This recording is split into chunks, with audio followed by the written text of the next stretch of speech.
తులారాశి వారికి ఈ వారం అనుకూలమైన ఫలితాలు గోచరిస్తున్నాయి. భూ సంబంధించిన క్రయ విక్రయాలు లాభిస్తాయి. ఎప్పటి నుంచో పెండింగ్లో ఉన్న భూమి అమ్మాలనుకుంటారు. అది ఈ వారం ఒక కొలిక్కొచ్చే అవకాశం గోచరిస్తుంది. ప్రథమార్థంలో కంటే ద్వితీయార్థంలో మంచి ఫలితాలు సంప్రాప్తిస్తాయి. ధనం అధికంగా వస్తుంది.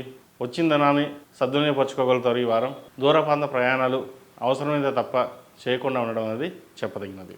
వ్యాపారంలో ఏదైనా లోటుపాట్లు ఉంటే అవి సరిదిద్దుకుంటారు. వివాహాది శుభకార్యాలు ఘనంగా నిర్వహిస్తారు.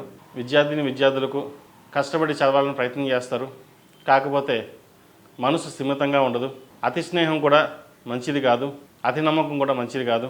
వారు మిమ్మల్ని పక్కదోవ పట్టించే అవకాశం గోచరిస్తుంది. ఈ రాశిలో జన్మించిన వారికి కలిసి వచ్చే సంఖ్య 7, కలిసి వచ్చే రంగు తెలుపు. ఏదైనా పని ప్రారంభించేటప్పుడు గురువారం లేదా శుక్రవారం నాడు ప్రారంభించండి. మంచి ఫలితాలు సంప్రాప్తిస్తాయి.